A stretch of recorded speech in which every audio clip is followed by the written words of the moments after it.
इस क्यूट से बच्चे का नाम कोतारो है और ये इस लड़के रयू का छोटा भाई है। इन्होंने अपने पेरेंट्स को एक प्लेन क्रैश में खो दिया था। आज एक स्कूल की चेयरवुमन से मिलने जा रहे हैं जिसके बच्चे भी उसी प्लेन क्रैश में चल बसे थे और अब वो उन्हें गोद लेना चाहती है। कमरे में आते ही चेयरवुमन बोलती है कि वो इतनी देरी से क्यों आ रहे, वो सुबह से उनका इंतजार कर रही थी। उसके जवाब में कोतारो उसे गुड़िया कह देता है। रयू तुरंत उसका मुंह बंद कर लेता है और उससे माफी मांगता है। उसके बाद चेयरवुमन कहती है कि वहाँ रहने के बदले रयू को उसके स्कूल में बेबी सीटर की पार्ट टाइम जॉब करनी होगी। बाद में सेगावा उन्हें डे केयर तक ले जाता है जहाँ वो देखते हैं कि बच्चे आपस में खेल रहे हैं। सेगावा बताता है कि बेबी सीटर क्लब है जो कि चेयरवुमन के बेटे ने खोला था, लेकिन कोई भी उसे ज्वाइन नहीं करना चाहता था, इसलिए वो कभी खुला ही नहीं। रयू कहता है कि क्लब का पहला मेंबर होने के नाते वो क्लब के लिए जो कुछ भी कर सकता है वो करेगा। सेगावा अपने आंसू पोंछने लगता है ये कहते हुए कि उसकी बात सुनकर उसकी आंखें भर आईं। उसके बाद वो रयू को गुड लक कहकर वहां से चला जाता है। रयू रूम का दरवाजा खोलता है और सभी बच्चे खेलना बंद करके उनकी तरफ देखने लगते हैं। बच्चे एक लड़के के पीछे जाके छिप जाते हैं और उनमें से एक बच्चा उस लड़के के कान में चिल्ला देता है और वो जाग जाता है। रयू खुद को इंट्रोड्यूस करता है कि वो नया बेबी सीटर है। लड़का कहता है कि उसने उनके बारे में सुन रखा है। वो अपना नाम यूसेदा बताता है जो कि उसी स्कूल से पढ़ा है और वहाँ का इकलौता केयरटेकर है। बच्चे यूसेदा से पूछते कि क्या वो उनके साथ खेल सकते हैं। यूसेदा कहता है कि पहले तुम सब खुद को इंट्रोड्यूस करो और सभी बच्चे एक साथ अपना नाम चिल्लाने लगते हैं। यूसेदा उनसे एक एक करके लाइन से अपना नाम बताने को कहता है। पहली बच्ची है केरिन, दूसरा ताका, तीसरा ताकुमा जिसका जुड़ा भाई काजुमा और सबसे छोटी मिदोरी। उसके बाद रयू कोतारो को इंट्रोड्यूस करता है, उसे नीचे उतारता है। ताका उसे शैतान बुलाने लगता है और सभी बच्चों से उस पर हमला करने को कहता है। रयू उन्हें रोक देता है और कहता है कि वो उनके लिए शैतान बन सकता है। वो सभी उस पर हमला कर देते हैं। कोई उसे तलवार भोंक रहा था तो कोई उसका गला खींच रहा होता है। कोतारो देखता है कि उसके भाई को परेशान किया जा रहा है, इसलिए वो उसे बचाने जाता है, लेकिन हर बार पीछे ढकेल दिया जाता है। उसे समझ नहीं आ रहा था कि वो क्या करे। रयू कहता है कि वो ठीक है और उसे कहीं और जाके खेलने को कहता है। कोतारो बुक शेल्फ के पास जाता है और एक किताब निकालता है और देखता है कि दूसरे बच्चों ने उसके भाई को घेर लिया है। यूसेदा उससे पूछता है कि क्या उससे अपना भाई वापस चाहिए। कोतारो मना कर देता है। फिर वो उससे पूछता है कि क्या मैं तुम्हारे लिए किताब पढ़ दूं, जिस पर कोतारो अपना सिर हिलाते हुए रयू की तरफ देखता है। यूसेदा को समझ आ जाता है कि उसे अकेलापन महसूस हो रहा है, इसलिए वो उसका सिर चलाते हुए कहता है कि रयू तब तक उसे नहीं नोटिस कर पाएगा जब तक वो उसे खुद नहीं बुलाएगा। उसके बाद यूसेदा रयू को बुलाता है और बताता है कि उसकी शिफ्ट ओवर हो गई है। वो मिदोरी को रयू को देता है और पूछता है कि क्या वो बच्चों को अकेले संभाल लेगा। रयू कहता है कि हाँ वो संभाल लेगा। यूसेदा जाते जाते सोच रहा था कि अगर रयू कहता तो वो रुक जाता। अब रयू मिदोरी का डायपर बदलता है और ताका उसके बाल खींचने लगता है। किरिन उसके पास आती है और पूछती है कि क्या उसे भूख लगी है क्योंकि उसने खाना बनाया है। उसके बाद वो मिदोरी को पकड़ लेती है और कहती है कि मैं तुम्हारी माँ बनूंगी और तू मेरी बेटी। रयू उसे रोकता है और कहता है कि इसमें खतरा हो सकता है। अचानक से किरिन बौरा जाती है क्योंकि दोनों जुड़वा भाई ने उसका पूरा खाना फैला दिया था। काजुमा गिर जाता है और रोने वाला होता है, लेकिन रयू उसे उठा लेता है। ताकुमा उसे सहलाने लगता है और कहता है कि ए दर्द छू मंतर हो जा, और काजुमा को थोड़ा ठीक लगने लगता है। किरिन अपने फैले हुए खाने को देखकर गुस्से में थी, इसलिए रयू उसका मन बहलाता है। दूसरी तरफ मिदोरी रोना शुरू कर देती है और रयू से गोदी लेता है। ताका फिर से उस पर चढ़ जाता है, उसका कान खींचने लगता है। रयू कोतारो की तरफ देखता है और पूछता है कि क्या वो ठीक है, और कोतारो अपना सिर हिलाता है। ताका फिर से उस पर चढ़ जाता है और रयू का ध्यान भटका देता है। तभी बच्चों की मम्मियाँ आ जाती है और बच्चे दौड़कर उनके पास चले जाते हैं। किरिन की मम्मी पूछती है कि वो कौन है और रयू खुद को इंट्रोड्यूस करता है। उसके बाद बच्चों की मम्मियाँ भी खुद को इंट्रोड्यूस करती हैं। मिदोरी की मम्मी का नाम युकारी, ताकुमा और काजुमा की मम्मी यूमी और किरिन की मम्मी याओई। रयू कहता है उसे उनसे मिलकर अच्छा लगा और अपने छोटे भाई कोतारो को भी इंट्रोड्यूस करता है। कोतारो किताब पढ़ने में बिजी होता है, वो सभी उसे हाय बोलती हैं। उसके बाद वो सब चली जाती हैं। जैसे ही रयू अंदर आता है तभी अचानक से ताका का बड़ा भाई वहाँ आ जाता है और कहता है ताका चलने का समय हो गया है। वो रयू की तरफ देखता है और पूछता है कि तुम कौन हो। रयू कहता है कि वो वहाँ का दूसरा बेबी सीटर है और मिडिल स्कूल के 3rd ईयर में है।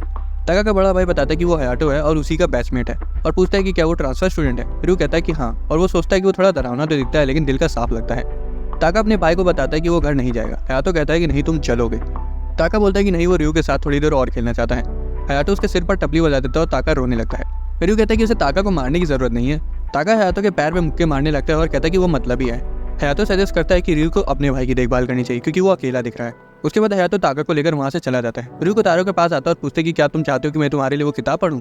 लेकिन कोतारो उसके पैर पर गिर जाता है और गहरी सांसें लेने लगता है। वो तुरंत बाहर भागता है और हयातो के पास आता है और पूछता है कि वहाँ का सबसे नजदीकी हॉस्पिटल कहाँ है क्योंकि उसके भाई को बहुत तेज बुखार है। हयातो तुरंत ताका को अपनी मम्मी के ऑफिस में छोड़ देता है और रयू के साथ हॉस्पिटल की ओर भागने लगता है। रास्ते में रयू खुद को कोसता है कि उसने अपने छोटे भाई को ऐसे ही बिल्कुल अकेला क्यों छोड़ दिया था। हॉस्पिटल में कोतारो बेड पर आराम कर रहा होता है और डॉक्टर रयू को बताता है कि बुखार शायद बदले हुए एनवायरनमेंट के स्ट्रेस की वजह से हुआ होगा और कुछ देर रेस्ट करने के बाद वो ठीक हो जाएगा। बाद में नर्स रयू को बताती है कि जब कोतारो उठ जाए तब वो उसे घर ले जा सकता है।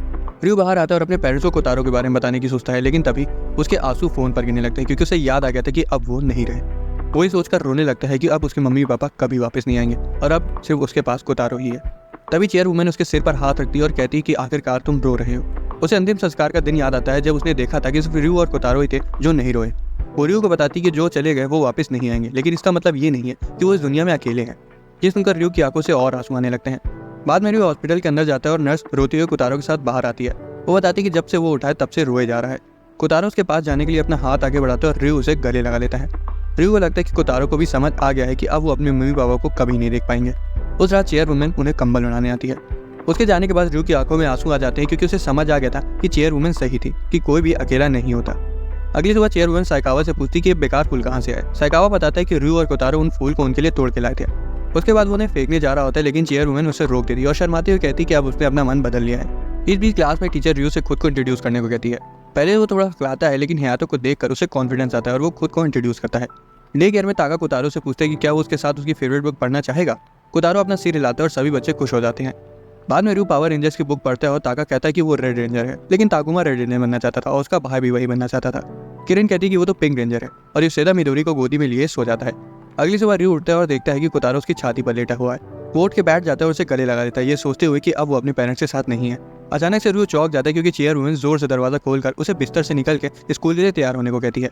शिकावा कहता है कि उसने पहले ही उनका नाश्ता और लंच तैयार कर दिया है। चेयरवुमन उन्हें लेक्चर दे रही थी कि तभी कोतारो उसके बाल पकड़ लेता है और उसे बुढ़िया कहने लगता है। वो उसे वार्निंग देती कि अगर उसने एक और बार उसे बुढ़िया बुलाया तो वो उसके बाल अपनी ही तरह कटवा देगी। उसके बाद र्यू को उसकी स्कूल यूनिफॉर्म दिखाती है क्योंकि अब वो उसके स्कूल में पढ़ने वाला था। र्यू सोचता है कि उसने उसके लिए तकलीफ उठाकर एक नई यूनिफॉर्म खरीदी, इसलिए वो बुढ़िया को शुक्रिया कहता है। डे केयर में कोतारो अपने जूते उतार रहा होता है और युसेदा तो हैरान था कि उस घुसट बुढ़िया ने र्यू को यूनिफॉर्म खरीद कर दी। उसके बाद वो कोतारो को बताता है कि वो क्लास जा रहा है और लंच टाइम तक वापस आ जाएगा। क्लास की ओर जाते वक्त उसे शर्म आ रही थी क्योंकि कॉरिडोर में खड़े सभी बच्चे उसे घूर रहे थे। उसी वक्त हयातो उसके सामने आ जाता है और बताता है कि वो उसे इसलिए घूर रहे हैं क्योंकि र्यू अपने साथ बच्चों को भी ले आया है।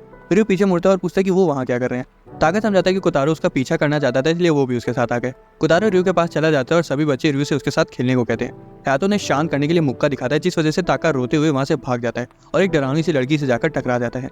वो पूछती है कि बच्चे यहाँ क्या कर रहे हैं और कहती है कि क्या उन्होंने स्कूल को प्लेग्राउंड समझ लिया है। बच्चे डर के मारे रोने लगते हैं और र्यू के पीछे छिप जाते हैं। वो माफी मांगता है और बच्चों को डे केयर में वापस ले जाता है। इस लड़की का नाम इनोमाटा है और ये स्कूल की टॉपर है, लेकिन उसके बर्ताव की वजह से सभी स्टूडेंट उसे बेकार कमेंट पास कर रहे थे कि वो कितनी मतलबी है। हालांकि वो उन्हें इग्नोर करके आगे चली जाती है। र्यू और हयातो उन्हें डे केयर में वापस ले आते हैं और देखते हैं कि युसेदा घोड़े बेचकर सो रहा है। हयातो से मुक्का मारकर जगाता है। र्यू देखते हैं कि कोतारो उदास लग रहा है, इसलिए वो उसे बहलाने के लिए उसका सिर सहलाता है। तभी इनोमाटा वहाँ आ जाती है और ताका को उसका लंच देती है, जो कि वो भूल आया था। वो लंच उसकी मम्मी ने भिजवाया था, जो कि उनके स्कूल में टीचर थी, लेकिन उसको वहाँ देखते ही बच्चे डर के मारे कांपने लगते हैं। जैसे ही इनोमाटा वहाँ से जाने वाली थी तभी युसेदा के पेट में बहुत तेज दर्द होने लगता है और वो हयातो से उसे नर्स के ऑफिस ले जाने को कहता है और र्यू और इनोमाटा से उसकी गैर मौजूदगी में बच्चों का ध्यान रखने को कहता है। वो लोग कुछ नहीं बोल पाए और बस उसे जाते हुए देखते रह गए। र्यू इनोमाटा से कहता है कि वो बच्चों को अकेले संभाल लेगा, इसलिए वो अपनी क्लास में वापस जा सकती है। वो कहती है कि वो युसेदा के दिए हुए काम को पूरा करेगी। हालांकि बच्चे उसे डर के मारे र्यू के पीछे जाके छिप जाते हैं। बाद में इनोमाटा मिडोरी को गोदी लेने का ऑफर करती है। वो शर्म के मारे पूरी लाल हो जाती है और तेजी से बोलती है कि वो सिर्फ मदद करना चाहती है। उसकी आवाज़ से मिडोरी उड़ जाती है। वो रोने लगती है और र्यू उसे चुप कराता है। ताका उसे तलवार चुभो देता है और सभी बच्चे उसे चुड़ैल बोलकर उस पर हमला कर देते हैं। इनोमाटा गुस्सा हो जाती है और उन्हें डराते हुए कहती है कि वो चुड़ैल किसे बोल रहे हैं। तभी र्यू देखता है कि इनोमाटा रो रही है, इसलिए वो सभी बच्चों से उसके साथ बुरा बर्ताव करने के लिए माफी मांगने को कहता है। हालांकि इनोमाटा इस तरह की जबरदस्ती वाली माफी नहीं सुनना चाहती थी। उसे तो र्यू के लिए बुला रख जाता है क्योंकि उसे इतने बदतमीज बच्चों को संभालना पड़ रहा है। र्यू मुस्कुराता है और कहता है कि वो उस पर बोझ नहीं है, लेकिन तभी इनोमाटा उसे पिलो फेंक कर मार देती है और कहती है कि मेरे सामने इस तरह मत मुस्कुराओ। वो उस पर चीजें फेंकती जाती है और रोते हुए कहती है कि बच्चे र्यू को तो पसंद करते हैं, लेकिन उसे कोई पसंद नहीं करता। पढ़ाई ही एक ऐसी चीज है जिसमें वो अच्छी है। किरण उसके पैर पर अपना हाथ रख देती है और इनोमाटा अपने आंसू पोंछती है। किरण कहती है कि मत रो और सभी बच्चे आंसू भरी आंखों से उसकी तरफ देखते हैं। वो उन्हें गले लगा लेती है और सभी बच्चे उसे सॉरी कहते हैं और वो जल्द ही बच्चों के साथ सो जाती है। बाद में कोतारो अपनी टी शर्ट में बने हुए टाइगर को देखता है और र्यू पूछता है कि वो उसे क्यों देख रहा है। किरण बताती है कि वो दुखी है क्योंकि ताका ने उसकी बेइज्जती करती थी, ये कहकर कि जो बिना असली शेर देखे शेर की टी शर्ट पहनते वो बोंदू होते हैं। ताका कहता है कि इसमें मैंने गलत क्या बोला है। हयातो उसके सिर पर मुक्का जड़ देता है और कोतारो को उसका मजाक उड़ाने के लिए डांटता है। ताका रोने लगता है और कहता है कि भाई आप हमेशा मेरे साथ ऐसा ही करते हैं और आप मुझसे नफरत करते हैं। हयातो एकदम सीधा सीधा बोल देता है कि ना तो वो उसे नफरत करता है और ना ही उसे पसंद करता है। जिसे सुनकर ताका और रोने लगता है और युसेदा के पास भाग जाता है। वो चिल्लाता है कि भाई मैं तुमसे नफरत करता हूँ। हयातो ताका को उठा लेता है और उसे घर ले जाता है। बाद में र्यू कोतारो से वीकेंड में जू चलने को कहता है, जिसे सुनकर बाकी बच्चे भी उसके साथ वहाँ जाने को कहने लगते हैं। युसेदा आता है और कहता है कि उसे सभी बच्चों को वहाँ ले जाना चाहिए और वो भी साथ में चलने के लिए तैयार है क्योंकि उसे वीकेंड्स पे काम करने के एक्स्ट्रा पैसे मिलेंगे। रात में खाने के वक्त र्यू चेयरवुमन से ट्रिप पे जाने की परमिशन मांगता है। वो मान तो जाती है, लेकिन युसेदा को एक्स्ट्रा पैसे देने से मना कर देती है क्योंकि बच्चों की मम्मियाँ भी साथ में जा रही थी। र्यू उन्हें भी साथ में चलने के लिए पूछता है, लेकिन वो मना कर देती है, कहते हुए कि उस जगह से जानवरों की बदबू आती है। ट्रिप के दिन साइकावा र्यू को एक बड़ा सा लंच बॉक्स देता है और ट्रिप के लिए कुछ पैसे देता है जो कि चेयरवुमन ने उसे दिए थे। जू में र्यू युसेदा को वो पैसे देता है जो चेयरवुमन ने उसे दिए थे, हालांकि वो मना कर देता है। वो बच्चों की फोटोज खींचता है और उनके पापा को भेजता है जो कि वहाँ नहीं आ पाए। हयातो वहाँ अपनी बेसबॉल ड्रेस पहनकर आता है और ताका को उतार देता है क्योंकि उसे प्रैक्टिस पर जाना था। अब उनकी जू की ट्रिप शुरू हो जाती है और बच्चे सबसे पहले हाथी को देखकर हैरान हो जाते हैं। युसेदा उनकी अलग अलग जानवरों के साथ फोटोज लेता है। बच्चे शेर को पिंजरे में से दहाड़ते हुए देखकर बहुत डर जाते हैं और अपनी मम्मियों के पास भाग जाते हैं और डर के मारे कांपने लगते हैं। कोतारो अभी भी निडर शेर के सामने खड़ा होता है, हालांकि जब र्यू उसे देखता है तो पाता है कि वो डर के मारे जम चुका है। वो उसे उठाता है और सोचता है कि अगर वो जंगल में होते तो सबसे पहले शेर कोतारो को ही खाता। बाद में वो लोग प्यारे प्यारे शेर के बच्चों को देखते हैं। योशिदा कहते हैं कि अब लंच का समय हो गया है, इसलिए रयू रॉकर से अपना लंच लेने चला जाता है। वो देखते हैं कि कोतारो किसी चीज को ध्यान से देख रहा है। जब रयू मुड़ता है तो पाता है कि वो किसी परिवार को देख रहा था और वो तुरंत उनकी जगह अपने परिवार को इमेजिन करने लगता है। तभी योशिदा उसे खाने के लिए बुला लेता है। मम्मी से कहा कि रियो लंच बॉक्सेस की तारीफ करती है जिसमें कई सारे प्यारे जानवर बने हुए थे। लंच के बाद योशिदा बच्चों की खरगोश के साथ तस्वीर लेता है, ये सोचते हुए कि उनके पापा लोग तो वो फोटो जरूर खरीदेंगे। तभी कोतारो एक भेड़ को देखकर उसे चेयरवुमन के साथ कंपेयर करने लगता है। वो दोनों उसके पास चले जाते हैं और योशिदा उनके फोटोज लेता है। बाद में ताका कोतारो को एक बाज दिखाने ले जाता है और डींगे हाँकता है कि उसके नाम का मतलब भी बाज है। रियो बताता है कि जो फैल्कन वहाँ बैठा है उसके नाम हायाबुसा में हयातो का हाया भी है। ताका उसकी बात नहीं मानता और कोतारो को अपने साथ ले जाता है। बाद में बच्चे खिलौनों की दुकान में चले जाते हैं और खिलौना उठा लेते हैं और अपनी मम्मी से उसे खरीदने को कहते हैं। भाई मेरी मम्मी तो दुकान वाले के सामने मुझे रसीद देती। कोतारो को कीचेन चाहिए थी जो कि चेयरवुमन की तरह दिख रही थी। रियो उसके पैसे देने चला जाता है और ताका को योशिदा के पास छोड़ देता है। योशिदा ताका से कहता है कि उसे उसके भाई के लिए भी कुछ ले लेना चाहिए, लेकिन ताका शर्माने लगता है और कहता है कि उसे अपने भाई के लिए कुछ नहीं चाहिए। तभी वो किसी को देखता है और उसे अपना भाई समझ लेता है और उसके पीछे भागने लगता है। योशिदा उसे वहां से जाते हुए नहीं देख पाता क्योंकि वो उसके लिए खिलौना चुन रहा था। सभी योशिदा के पास आते हैं लेकिन ताका वहां नहीं था। दिन ढलने लगता है और ताका अपने भाई के पीछे भागा जा रहा था, लेकिन तभी आदमी अपनी घड़ी का समय देखता है और तब ताका को समझ आता है कि वो उसका भाई नहीं है। वो वापस जाने का फैसला करता है लेकिन लड़खड़ा कर गिर जाता है। जब उसे रियलाइज होता है कि वो खो चुका है तब वो अपने भाई का नाम लेते हुए रोने लगता है। तभी हयातो वहां आ जाता है और उसे उठा लेता है। वो उसे भोंदू कहता है और बताता है कि एक आदमी को इतनी छोटी सी चीज के लिए कभी नहीं रोना चाहिए।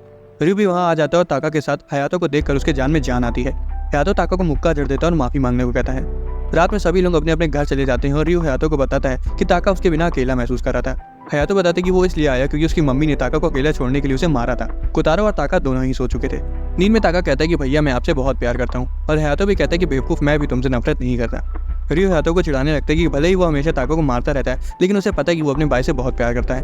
अगले दिन कोतारो बुक पढ़ रहा होता है और बाकी बच्चे खेल रहे होते हैं। योशिदा कैलेंडर देखता है और पाता है कि आज तो वैलेंटाइंस डे है। वो सभी बच्चों को अपने नजदीक बुलाता है और अपना हाथ आगे फैलाता है। बच्चे कुछ समझ नहीं पाते और कोतारो अपना हाथ योशिदा के हाथ पर रख देता है। योशिदा कहता है कि मैं तुम्हारा हाथ नहीं बल्कि तुम लोगों की मम्मी का भेजा हुआ वैलेंटाइंस गिफ्ट मांग रहा हूँ। बच्चे बताते हैं कि उनके पास तो कुछ नहीं है। इस बीच क्लास में लड़कियां वैलेंटाइंस डे की बातें कर रही थी। वो इस शर्मीली लड़की यूकी से पूछती कि क्या उसे कोई पसंद है, जिसे वो थोड़ा चौंक जाती है और शर्मा कर हंसने लगती है।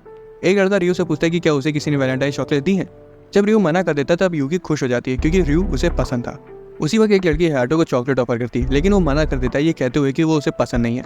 लड़के उस पर चिल्लाने लगते कि बेवकूफ अगर तुझे नहीं चाहिए तो हमें दे दे। क्लास का मेन अट्रैक्शन यागी था जिसे ढेर सारी चॉकलेट मिली थी। हालांकि ये देखकर इनोमाता गुस्सा आ जाती है क्योंकि स्कूल प्रेमिसेस के अंदर गिफ्ट देना बैन है। लड़कियां उस पर चिल्लाने लगती कि आखिर तुम्हारी दिक्कत क्या है, तुम बहुत ओल्ड फैशन हो।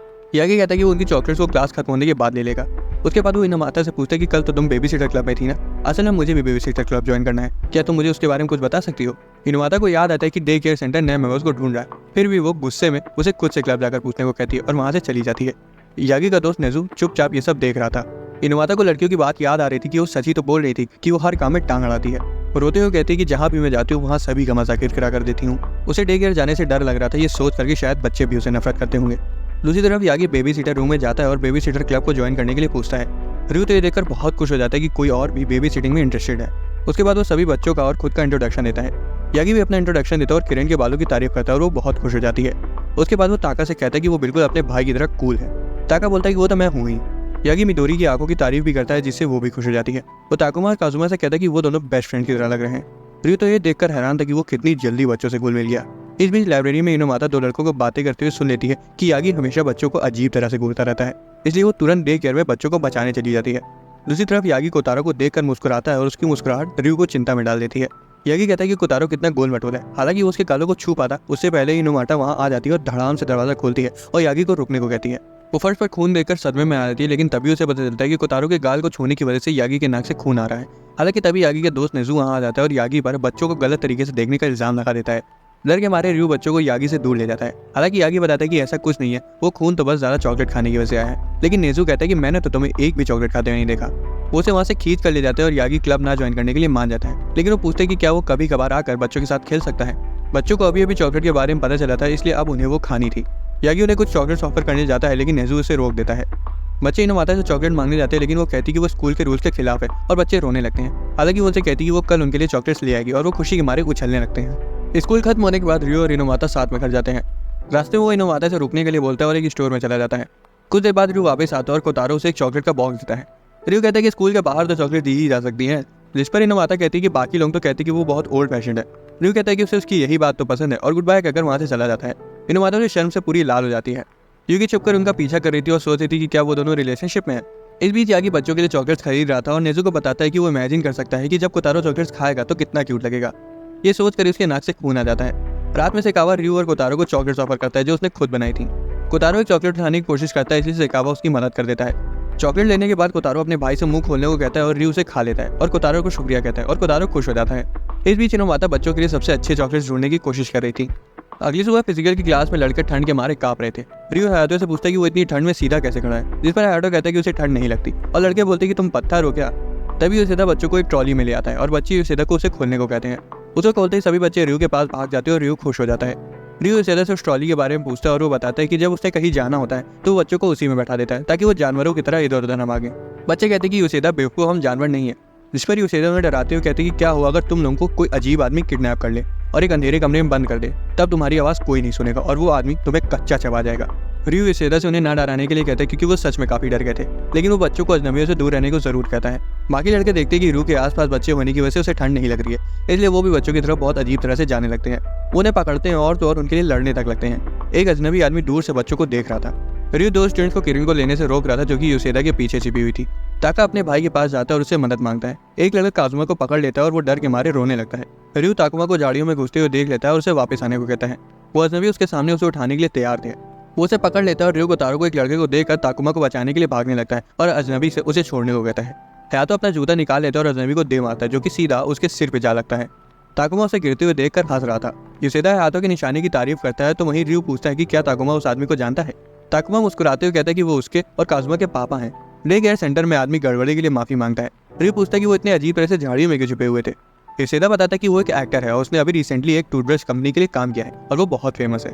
कोसुके बताता है कि वो नहीं चाहता कि कोई उसे पहचाने और सीन क्रिएट हो जाए, लेकिन रयू और हयातो से नहीं पहचानते थे। ये जानकर कोसुके कोने में बैठकर रोने लगता है क्योंकि जितना वो सोच रहा था वो उतना फेमस नहीं था। वो बताते कि पिछले 6 महीने से उसे अब जाकर छुट्टी मिली है, इसलिए वो उस समय को अपने बच्चों के साथ बिताना चाहता था क्योंकि उसे लग रहा था कि वो कहीं उसे भूल ना जाए। रयू सजेस्ट करता है कि उसे उनके साथ डे केयर में समय बिताना चाहिए। कोसुके खुशी खुशी मान जाता है। रयू ताकुमा और काजुमा को बुलाता है और काजुमा को उठाकर उसके पापा को दे देता है, लेकिन काजुमा रोने लगता है। कोसुके दरवाजा खोलता है और कहता है कि मैं जा रहा हूँ। रयू से रोकता है और कहता है कि काजुमा को अनजान लोगों के नजदीक जाना पसंद नहीं है। ये दिलासा दे रहा है उसके गले पर नमक छिड़क रहा है। रयू कहता है कि अगर वो आज चला गया तो उसके और उसके लड़कों के बीच दूरियां और बढ़ जाएंगी।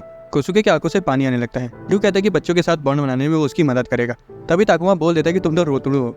अब कोसुके ताकुमा के साथ खेलता है, लेकिन काजुमा रोते हुए उसे वापस देने को कहता है। उसके बाद वो मिदोरी को हवा में उठा लेता है और काजुमा फिर से रोने लगता है। रयू के समझाने के बाद भी काजुमा डर के मारे रोता ही रहता है। कोसुके दूसरे बच्चों के साथ छुप छुप गाड़ी खेल रहा था, लेकिन फिर भी काजुमा डरा हुआ था। यूसेदा कुछ बताता है कि उसे नहीं पता था कि काजुमा अपने पापा से इतनी नफरत करता है, तो वहीं हारा हुआ कोसुके एक किनारे बैठा होता है। उसके बाद वो अपने बेटों के पास जाता है और उनका मजा किरकिरा करने के लिए उसे माफी मांगता है। वो कहता है कि खूब मजे करना, मैं घर में तुम लोगों का इंतजार करूंगा। वो उन्हें गुड बाय कहता है और वहाँ से चला जाता है। कोसुके रास्ते में एक लड़की से टकरा जाता है और वो लड़की उसे तुरंत पहचान लेती है और चिल्ला पड़ती है। उसकी आवाज़ सुनकर और लड़कियां भी वहाँ आ जाती हैं और उसके साथ फोटो और ऑटोग्राफ्स मांगने लगती हैं। तभी उसे कहीं से पापा सुनाई देता है और वो देखता है कि रयू और हयातो ताकुमा और काजुमा को पकड़े हुए हैं। वो चाहते थे कि वो वापस आ जाए। कोसुके ये सुनकर बहुत ज्यादा खुश हो जाता है और भीड़ से निकलकर उनके पास जाने लगता है और पूछता है कि क्या अभी उन्होंने उसे पापा कहा। तभी एक टीचर वहाँ आ जाती है और सीटी बजाते हुए सभी को चेयर वुमेन की फोटो दिखाते हुए वार्निंग देती है कि अगर वो क्लास में वापस नहीं गए तो उन्हें ये साल दोबारा से रिपीट करना पड़ेगा। सभी लड़कियां वहाँ से भाग जाती है। असल में वो टीचर उसकी वाइफ थी। वो उसे सॉरी बोलती है और बताती कि यूसेदा ने उसे सब बता दिया है। वो कहती कि वो बच्चों को उसकी गैर मौजूदगी में उसकी मूवीज दिखाती थी। आखिरी बार उसने वो मूवी लगाई थी जिसमें उसने विलेन का रोल किया था, इसलिए काजुमा उससे डरा हुआ है। वो ये भी बताती कि वो विलेन के रोल में बहुत कूल लग रहा था। तभी ताकुमा और काजुमा उससे पूछते कि क्या वो उनके साथ खेलेगा। कोसुके उन्हें गले लगा लेता और रोने लगता है। दोनों बच्चे अपने पापा के साथ बहुत खुश लग रहे थे, तो वहीं कोतारो चुपचाप उनके खुशी परिवार को देख रहा था। अगले दिन की शुरुआत खूबसूरत चेरी ब्लॉसम से होती है। ये रयू के हाई स्कूल का पहला दिन था। वो बुलेटिन बोर्ड पर बेबी सीटर क्लब के रिक्रूटमेंट का पोस्टर लगाने जा रहा था।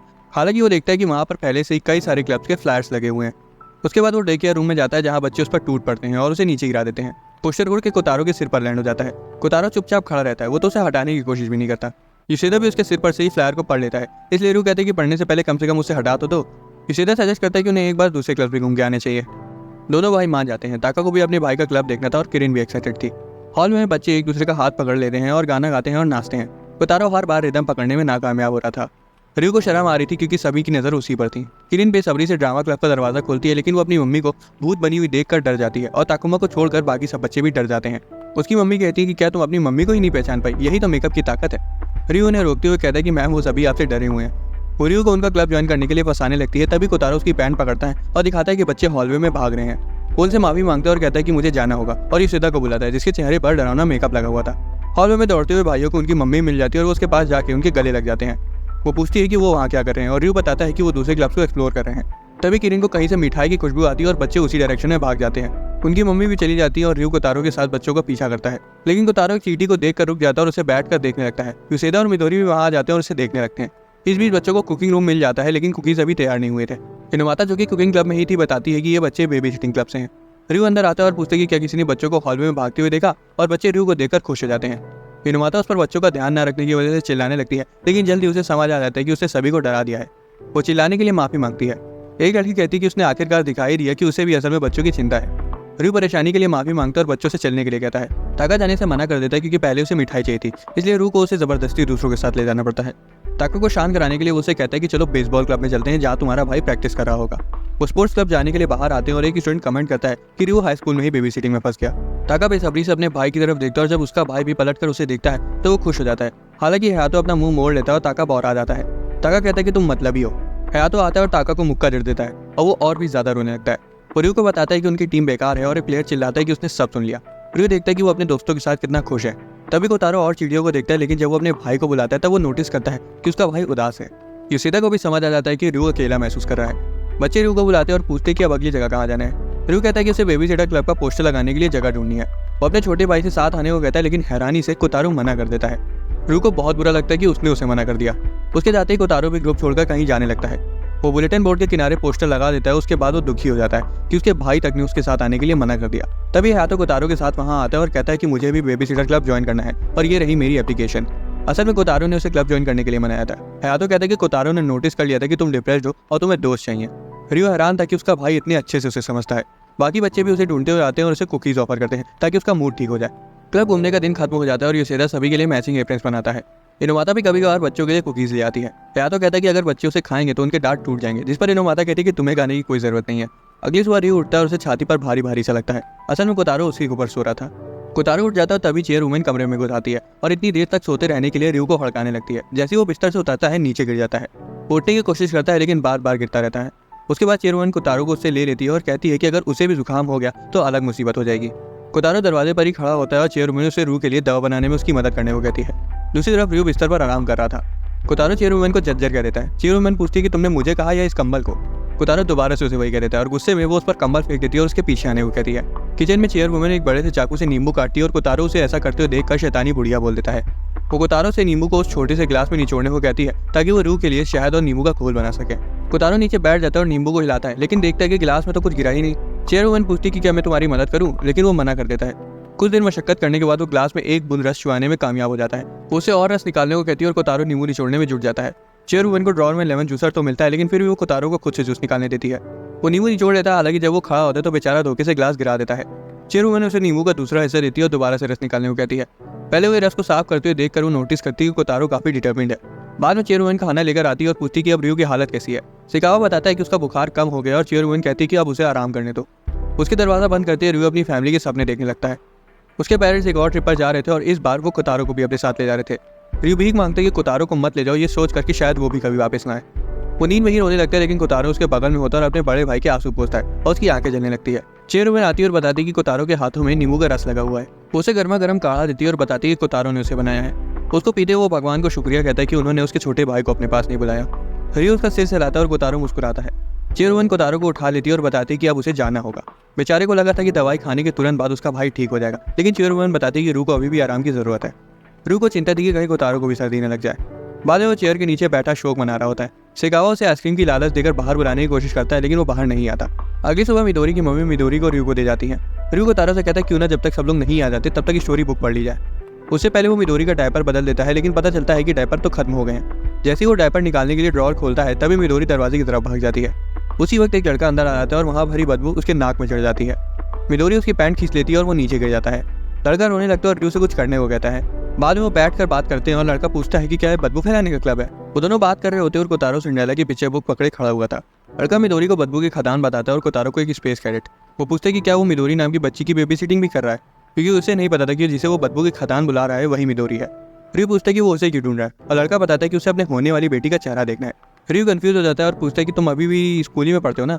लड़का कहता है कि लेकिन मैं तुमसे 1 साल बड़ा हूँ और तुम मुझे इनुई सेनपाई कहकर बुलाओ।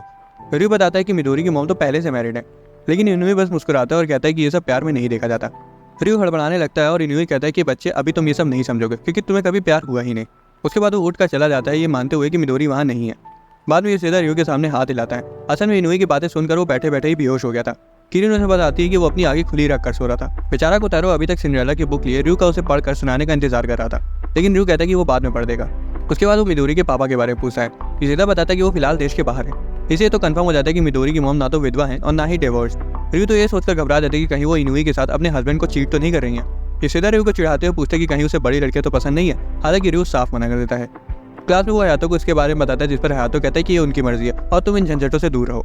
क्लास शुरू हो जाती है, लेकिन रयू अभी भी मिडोरी की मम्मी और इनुई की रोमांटिक एक्सपीरियंस ना होने वाली बात में खोया रहता है। उसे याद आता है कि लोग कहते हैं कि यूकी क्यूट है, इसलिए वो उसे घूरने लगता है, लेकिन उसे वो अट्रैक्शन महसूस नहीं होता। दूसरी तरफ यूकी शर्म से लाल हो जाती है जब उसे पता चलता है कि रयू उसे घूर रहा है। हॉल में भी वो सोच ही रहा होता है कि तभी उसके सामने इनोमाता आ जाती है। वो उसे पूछता है कि चीटर्स के साथ क्या किया जाना चाहिए। वो कहती है कि चीटर्स को तो फांसी पर चढ़ा देना चाहिए। उसके बाद वो उससे पूछता है कि क्या कभी उसका कोई क्रश था, जिससे इनोमाता दुखी हो जाती है क्योंकि वो चाह कर भी कभी लव एक्सपीरियंस कर ही नहीं पाई। रयू डे केयर सेंटर में वापस आ जाता है और देखता है कि बच्चे इनुई के पूरे शरीर पर नाक की गंदगी लगा रहे हैं। तो वहीं कोतारो अभी भी सिंड्रेला की किताब पकड़े हुआ था। रयू बच्चों को बुलाता है और उन्हें नाक साफ करने के लिए टिश्यू देता है। वो मिडोरी को पकड़ता है और बोलता है कि कमजोर लोगों के साथ बदतमीजी नहीं करनी चाहिए। इनुई उसके पास आता है और कहता है कि मुझे पता चल गया है कि बदबू की खदानी मिडोरी है, तूने मुझे पहले क्यों नहीं बताया। और तभी मिडोरी उसकी उंगली काट देती है। बच्चे भी उसे कमजोर बुलाने लगते हैं। रयू कहता है कि ऐसे किसी शादीशुदा लड़की जिसका पति जिंदा हो और यहाँ तक कि एक बच्ची भी हो, उसके पीछे पागल होना गलत है। इनुई कहता है कि ऐसा नहीं है, उन्होंने ही बताया था कि उनका हस्बैंड बहुत दूर है और इसका मतलब तो यही बनता है कि वो मर चुका है, इसलिए मैं उन्हें सपोर्ट करना चाहता हूँ। तभी अचानक मिडोरी की माँ उसे लेने आ जाती है। इनुई जो कि पूरा लाल हो चुका था उनके पास जाता है और उनका हाथ पकड़ता है। बच्चे उसे उबला हुआ ऑक्टोपस कहने लगते हैं। इनुई हकलाता है और कुछ कहने जा रहा होता है, लेकिन तभी मिडोरी जोर जोर से रोने लगती है। वो मिडोरी को ले लेती है और उसे सलाते हुए कहती है कि पापा जल्दी घर आ रहे हैं, जिसे सुनकर इनुई दंग रह जाता है। वो उसे इनके हस्बैंड के बारे में पूछता है और वो उसे बताती है कि वो टर्की से वापस आ रहे हैं। उसके बाद वो पूछती है कि तुम क्या कहने वाले थे। इनुई शर्माने लगता है और कहता है कि वो भूल गया। उसके बाद वो मिडोरी का ध्यान रखने का ऑफर करता है ताकि वो अपने हस्बैंड के साथ डेट पर जा सकें और उसे थैंक्स कहती है। उसके जाने के बाद इनुई कोने में बैठ के शोक मना रहा होता है और बच्चे उसे अभी भी परेशान कर रहे होते हैं। गुस्से में युसेदा से कहता है कि तुम्हें उनके हस्बैंड के बारे में पहले से पता था ना। युसेदा कहता है कि उसे तो बस मजे लेने थे, इसलिए उसने कुछ नहीं बताया। इनुई शर्म के बारे अपना चेहरा ढक लेता है और कहता है कि उसने बिल्कुल बेवकूफ़ी का काम किया है। रयू कहता है कि ऐसा नहीं है, बल्कि वो उनके सामने बहुत कूल लग रहा था। इनुई कहता है कि शायद उसने ऑर्डर समझने में गलती कर दी, पहले प्यार, फिर शादी और उसके बाद बच्चे होते हैं। उसके जाने के बाद रयू कोतारो की ओर देखता है और पाता है कि उसने अभी भी सिंड्रेला की किताब पकड़ी हुई है। वो उससे माफी मांगता है और सभी बच्चों के साथ बैठकर किताब पढ़ता है। उसके बाद वो मिडोरी और उसकी मॉम को उसके फादर के साथ खुशी खुशी मिलने के बारे में इमेजिन करता है। अगले दिन रयू नाम के ड्रैगन किंग ने डीमन क्वीन मिडोरी के शासन में पृथ्वी पर कब्जा कर लिया है, लेकिन डरने की कोई जरूरत नहीं क्योंकि 5 रेंजर्स पृथ्वी को बचाने के लिए वहां आ चुके थे। टाका रेड रेंजर, कोतारो ब्लू और दोनों भाई येलो रेंजर्स थे। किरिन उन पर ध्यान नहीं दे रही थी और ड्राइंग बना रही थी। टाका उस पर चिल्लाने लगता है। किरिन को वो गेम वगैरह नहीं खेलना था और अब वो पढ़ना चाहती थी। रयू तो खौफ में आ जाता है क्योंकि किरिन ने बिल्कुल इनोमाता की तरह बिहेव करना शुरू कर दिया था, लेकिन दिक्कत की कोई बात नहीं थी क्योंकि उसे पढ़ लिखकर एक चुड़ैल बनना था। टाका भी किरिन के बहकावे में आ जाता अगर हयातो ने उसे ना बताया होता कि लड़के चुड़ैल नहीं बन सकते। लेकिन जब बाकी बच्चे उसके बहकावे में आने लगे तब टाका और किरिन के बीच लड़ाई शुरू हो गई कि रेंजर्स असली होते हैं या विचेस। रयू हयातो को यह बताने से रोक देता है कि वो दोनों ही रियल नहीं होते ताकि उनका सपना न टूट जाए, लेकिन अब काफी देर हो चुकी थी और उन दोनों की बहस काफी ज्यादा बढ़ चुकी थी। कोतारो जो उन दोनों का झगड़ा शांत कराने आता है उसे किनारे फेंक दिया जाता है और दोनों लड़ने लगते हैं। टाका अगले दिन पुख्ता सबूत के साथ आता है। वो रेड रेंजर के साथ एक फोटो लेकर आया था। वो कहता है कि रेंजर्स असली होते हैं। उसके बाद वो किरिन से कहता है कि तुम्हारी विचेस के असली होने का कोई एविडेंस नहीं है। किरिन चुड़ैल की किताब पीछे पकड़ी हुई थी और चिल्लाती है कि मेरे पास भी सबूत है जो कि मैं तुम्हें उड़ के दिखाऊंगी। बाहर पूरी डिटर्मिनेशन के साथ वो झाड़ू पर बैठ के उड़ने की कोशिश करती है। युसेदा कहता है कि ये तरीका शायद काम नहीं करेगा। टाका कहता है कि मैंने बोला ही था चुड़ैल असली नहीं होती है, चलो अब चल के खेला जाए। किरिन कहती है कि मैं तब तक नहीं जाऊंगी जब तक मैं उड़ नहीं पाती। रयू जिसे उसकी चिंता हो रही थी, युसेदा कहता है कि तुम्हें क्लास में वापस जाना चाहिए। किरिन जल्दी हारी मान जाएगी। रयू हयातो को उसके बारे में बताता है, जिस पर वो कहता है कि इसमें इतना सोचने वाली क्या बात है, उसको सच बता दो कि विचेस असली नहीं होती हैं। रयू कहता है कि ऐसे बच्चों का सपना तोड़ना सही नहीं होता। वो बात कर ही रहे होते कि तभी पीछे से इनोमाता आकर उन्हें वॉशरूम का रास्ता रोकने की वजह से डांटने लगती है और कहती है। रयू माफी मांगता है और पीछे हट जाता है। वो कहती है कि मैंने तुम लोगों को बच्चों के सपनों को तोड़ने के बारे में बात करते सुना, क्या कुछ हुआ है? हयातो पूछता है कि क्या तुम्हें हमारी बातचीत में शामिल होना है। वो शर्मा जाती है और वहाँ से चली जाती है। रयू उसे रोकता है और कहता है कि हमें तुम्हारी सलाह चाहिए और उसको बाद में वो किरिन की प्रॉब्लम के बारे में बताता है। वो कहती है कि मैं मदद कर सकती हूँ, मुझे लंच टाइम में मिलना। बाद में कुछ किताबें लेकर आती है जिसमें विचेस के असली दुनिया में होने के सबूत होते हैं। रयू कहता है कि ये बहुत डरावनी और हम इतने खौफनाक इतिहास को बच्चों को नहीं दिखा सकते। जब उसे रियलाइज होता है तब वो माफी मांगती है और चली जाती है। यूकी सोचती कि इनोमाता और रयू के बीच आखिर रिलेशन क्या है। दूसरी तरफ रयू सोच रहा था कि इनोमाता थोड़ी अजीब सी है लेकिन अच्छी है। उसे चेयरवुमन की याद आती है जो कि खुद में एक चुड़ैल जैसी दिखती है। वो उसे विच बनने का नाटक करने के लिए बोलने के बारे में सोच रहा था, लेकिन वो उसे पढ़ने के लिए डांटने लगेगी। इस बीच युसेदा किरण से अंदर आने के लिए बोल रहा था, लेकिन वो कहती है कि मेरे रास्ते में मत आओ, मैं बस उड़ने ही वाली हूँ। युसेदा सोचता है कि वो ऊंचाई पर तो है नहीं, इसलिए उसे बाहर रहने देना ठीक होगा। कोतारो उसकी पैंट खींचता है और वो बीच वाली किताब उसे पढ़ने के लिए देता है। सभी बच्चे उसे सुनने के लिए उसके पास आ जाते हैं। किरण ऊपर देखती है और सोचती है कि वो वहां से कूदकर उड़ सकती है। रयू बच्चों को दिखाने के लिए जादुई किताब लेकर डे केयर सेंटर की तरफ जा रहा था। वो देखता है कि किरण छज्जे से कूदने वाली है और तुरंत किताब छोड़ देता है। रयू ऐन वक्त पे उसे नीचे गिरने से बचा लेता है और किरण फूट फूट कर रोने लगती है कि उसका सपना टूट गया। रयू उसे शांत कराता है और सोचता है कि उसे उसको बता देना चाहिए था कि विचेस असली नहीं होती है और सिर्फ कहानियों में होती है, जैसे कि हयातो ने से कहा था। तभी चेयरवुमन वहां आ जाती है और पूछती कि वो रो क्यों रही है। किरण बिलखती हुई कहती कि वो उड़ नहीं सकती। चेयरवुमन कहती कि हाँ, तुम नहीं उड़ सकती, इसके लिए तुम्हें 100 साल उड़ने की प्रैक्टिस करनी होती है। वो पूछती कि क्या उसके बाद वो झाड़ू पर उड़ सकती है, जिस पर वो कहती कि ये तुम्हारी सोच पर निर्भर करता है। बच्चे उसकी बातें सुनकर हैरान हो जाते हैं और वो वहां से चली जाती है। अन्ना ताका कहता है कि वो चुड़ैल का खेल भी खेल सकते हैं। बच्चे खुश हो जाते हैं और रियो सोचता है कि शायद चेयरवुमन असल में एक चुड़ैल भी हो सकती है, किसको पता। दोस्तों, अगर आपको एक्सप्लेनेशन पसंद आया तो वीडियो को लाइक और चैनल को सब्सक्राइब कर लेना। मिलते हैं अगले वीडियो में।